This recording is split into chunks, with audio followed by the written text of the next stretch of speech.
కట్టాలంటే ఏం లేదు అధ్యక్ష, వాళ్ళకిన ఒక్కసారి మన దిక్కు చూసిరంటే రాష్ట్రం అప్పంతా కట్టొద్దు అధ్యక్ష, ఎందుకంటే అంతా అక్కడికే చేరింది కదా.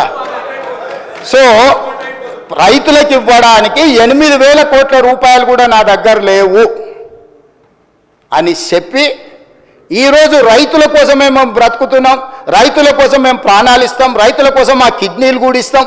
ఏంది అధ్యక్ష, మీరు ఒకవేళ ఇచ్చినా కూడా మీకున్న షుగర్ లెవెల్స్కి అవి పనికిరావు అధ్యక్ష. ఒకవేళ మీరు ఇద్దామని ముందుకు వచ్చినా ఆ పరిస్థితి లేదు తీసుకోవడానికి. సో మీరు ఏం చేసిండ్రో వెనక్కి తిరిగి చూసుకోకుండా ఎందుకు అధ్యక్ష నాకు ఈ పాపం, నాకు ఈ శిక్ష? మీరు చేసిన పాపాలన్నీ నేను చదవాల్సి వస్తుంది అధ్యక్ష. ఇది నాకు శిక్షలాగా అయిపోయింది. ఈ శిక్ష నాకు వద్దు అధ్యక్ష. నేనేమంటున్నా అంటే నేను ఒక పాజిటివ్ దృక్పథంతో ముందుకు వెళ్ళాలనుకుంటున్నా. కాబట్టి దయచేసి రుణమాఫీ చేస్తే సరిపోతుందా? జీతాలు పింఛన్లు ఇవ్వద్దా?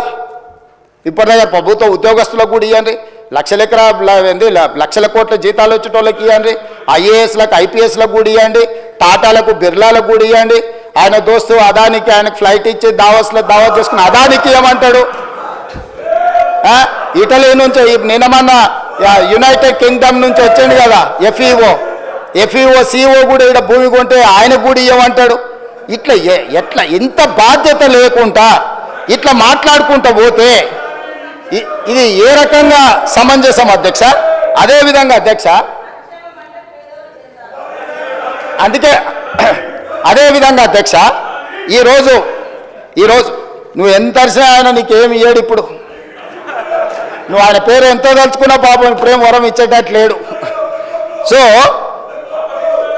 ఈరోజు అందుకే రాష్ట్రానికి వచ్చిన 100 కూడా మన స్కిల్ యూనివర్సిటీ కోసం 100 కోట్లు తెలంగాణ యువత కోసం తీసుకుంటే కడుపు మండి మాకు రాలేదని అక్కస్తోటి నానా యాగి చేస్తే ఆ పిల్లల స్కిల్ డెవలప్మెంట్ యూనివర్సిటీకి తీసుకున్న 100 కోట్లు కూడా వాపసు ఇవ్వాల్సి వచ్చింది అధ్యక్ష. ఇది రాష్ట్రానికి నష్టం. నాకేం నష్టం అధ్యక్ష? నేను చెప్పిన ఇది రాష్ట్రానికి తీరని నష్టం జరుగుద్ది, రాష్ట్రానికి తీరని నష్టం జరుగుద్ది అని చెప్పిన అధ్యక్ష.